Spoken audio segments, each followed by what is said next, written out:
Yeah. So far we have discussed the embeddings in two examples explicitly for SU3 and SU8. So they may not have given you the neat and clean picture of how to generalize this concept of embedding.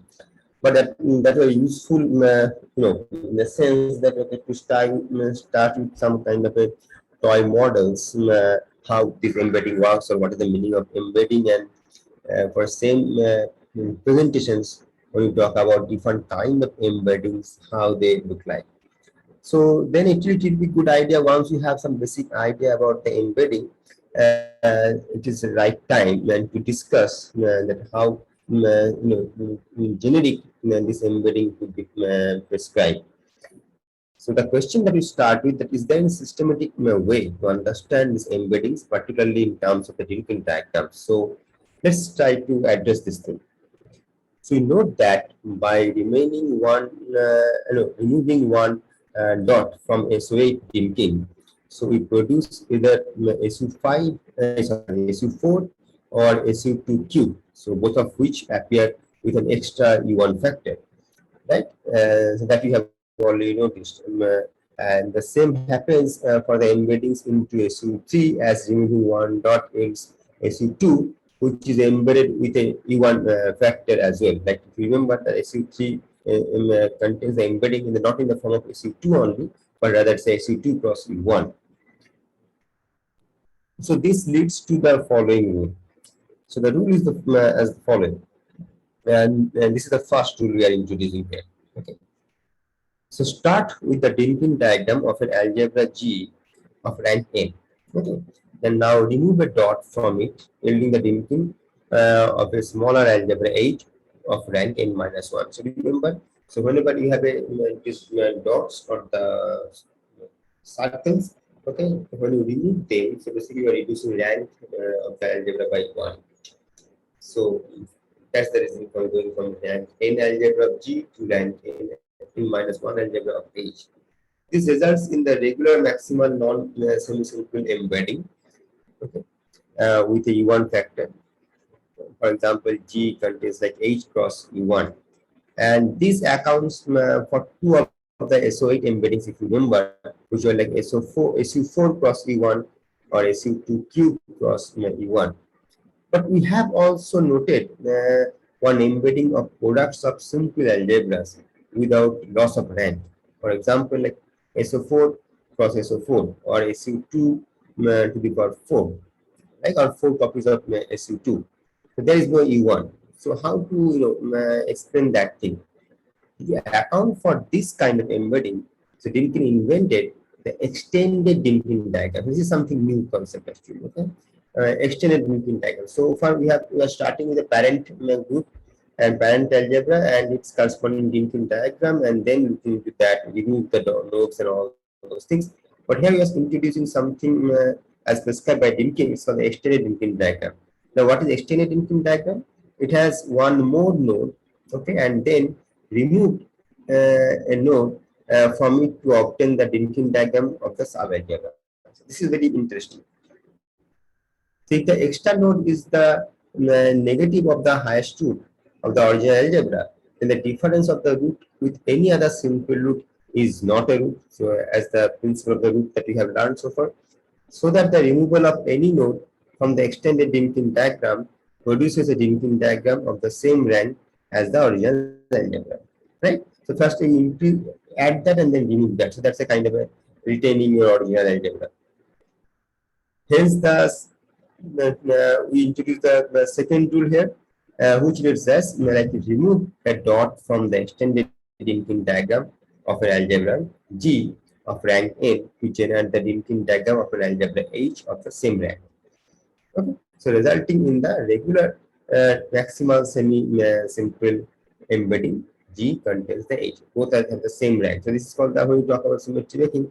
This will be very much useful while talking about the rank preserving symmetry making. So let's find out how this works. Let's consider G as a group, which is as an example SO8. Okay. So now, say SO8, this is what D4. So the Cartan matrix, it is a 4 by 4 matrix here. So we have this, just looking at the linking diagram. So 8, which is rank 4. So it will be the 4 by 4 matrix. So we have this thing, the Cartan matrix. And then we can calculate the inverse of the Cartan matrix. Of course, the determinant is non-zero, and that rides the Cartan matrix here. So in this numbering, the adjoint representation, which is 28 dimensional and whose density level is 0, 1, 0, 0, correspond to the second row of these matrices. Now it follows that the highest root,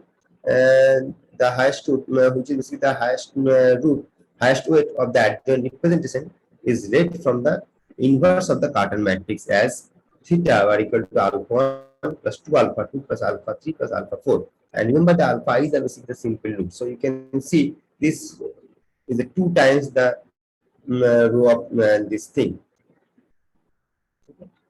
Now here theta alpha 1 inner product is basically 0, theta alpha 2 is 1, theta alpha 3 is 0, theta alpha 4 is 0. That you can actually calculate from this given alpha 1, alpha 2, alpha 3, that you can read as the row of this thing.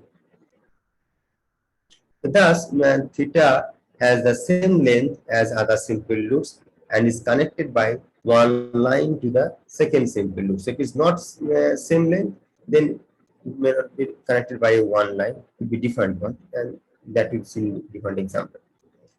Now the negative of the highest root satisfies all the axioms to be part of the linking diagram. So that's the SO8 extended linking diagram read as. So this was SO8. Now we have added a additional node. This is extended SO8. So this diagram shows manifest quadrility and a higher degree of symmetry. The associated, because you can see, just visualize this symmetry, additional symmetry, right? So now this thing is basically, you may think of like an extension by this another node. So rank is increased by 1 unit. So Cartan matrix will be now 5 by 5 instead of 4 by 4. So that is your extended Cartan matrix AD4 is equals to 1.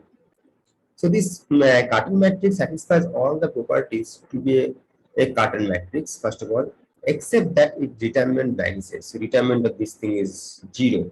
So you can understand why this doesn't correspond to the regular linking diagram, and why it's that extended linking diagram. As it has a 0 eigenvalue because the determinant is 0, and its connection with the infinite dimension Kac-Moody algebra will be discussed later. So this is a very important aspect that we will discuss later. I will come back to this point later. This is just for a piece of information. So now the question that we want to ask here, that how do we know which dot to remove to obtain the maximal subgroup? That's a valid question. And to answer that, we have to follow some steps. There is a simple way to label each dot, right? The extended matrix has vanishing determinant and one eigenvector with 0 eigenvalue. It's obvious. Its components Ci tilde are the comarks. We are defining something called the comarks here that satisfy this equation. And then we have something called the marks Ci, which are the components of the 0 eigenvector of the transposed matrix in this particular way. So we can solve the comarks and marks from this equation, both the equations. And in this case, all the roots are equal length, and marks and comarks are the same and equal to 1, 1, 2, 1. Okay. So now one dot is singled out by this labeling is basically equivalent. Now removing the central dot from the extended diagram yields 4 unconnected nodes corresponding to SU2 with 4 or 4 copies of SU2. With that thing, just think you are switching on this thing, so all the connections are broken. This is single node, and you know the single node is basically linking diagram SU2, so you get 4 copies of SU2. Okay. While removing any one of the outer nodes, bring back the original diagram. So now here, if you remove on one of them outer side 4, then you get back this estimate. So that's the game we are interested in here. So now, so these two rules account for the so-called regular maximal embeddings. Right? So these two more or less encompass your idea of embedding in the generic principle. However, there are some notable exceptions where this rule with the extended infinite diagram does not yield maximal subgroup algebra. There are some kind of exceptional, and this is mostly true with the exceptional algebras like F4, E7, and E8. So all other maximal embeddings are dubbed double special, and the embeddings of SO5 plus SO3, SO7, and SO3 seem to pop up because of apparent numerical coincidences relating dimensions of their representations. So this is very mysterious actually, and bit uncanny as well. So here, the coincidental matching of the dimensions actually lead to some kind of maximal embeddings. For example, the embedding when the SO2n contains SO2n minus 1 is special because it relies on numerical equality between the dimension of either SO2n spinor or the SO2n minus 1 spinor. Similarly, the SU3 embedding is also special to SO8 because of the numerical equality with the SU3 and join. So that we have already noticed that. Okay? So then SO2n contains sp4 symplectic group 4 times SO2n minus 5 is also special embedding because of the dual role of sp4 as symplectic and orthogonal algebra. So these cases need to be worked out case by case, and what we try to what we need to understand, there is no generic rules of principle for this exceptional cases, or for these special cases, which is the mostly coincidental overlap of the the representations dimensions that need to be taken care of case by case. I mean, you cannot generalize that idea. So, but there's an interesting construction I want to discuss is basically the G2 extended infinite diagram.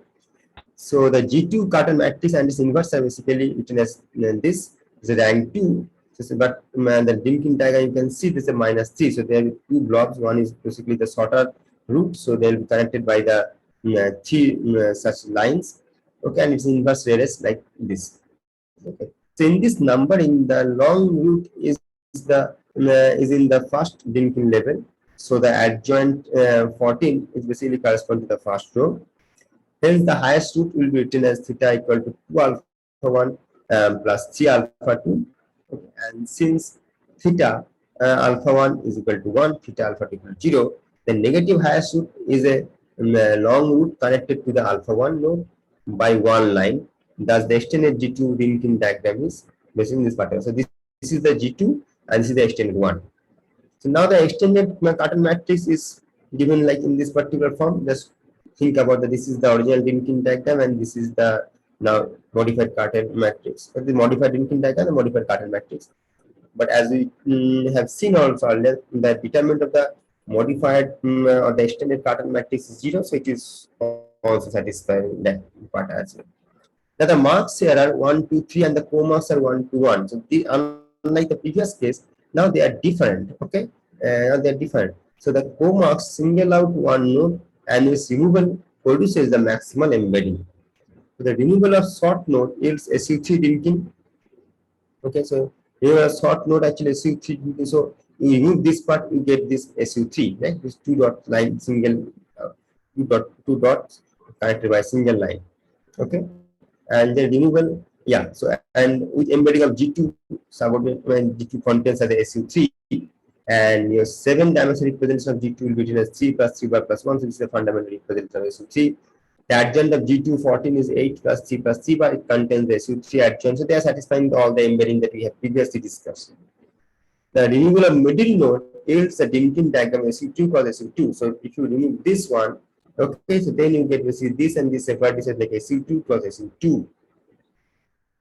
Okay, and that's why the G2 contain the maximum subgroup like SU2 plus SU2, and you can see that 7 equal to 2 comma 2 plus 1 comma 3, and 14 is 1 comma 3 plus 3 comma 1 plus 2 comma 4. There's an interesting note that from this construction also we find something like when the one of the SU2 has the adjoint, it is actually single under the other SU2, and also vice versa. That's why I say actually satisfying the previous thumb rule that we said about the looking to the adjoint representations, and it's when it's written in terms of the daughter subgroups, that satisfies this thing that this is the correct embedding. So removal of extended node regain the G2 linking, and that's the way we understand the basic and the more deeper knowledge about the embedding. Thank you.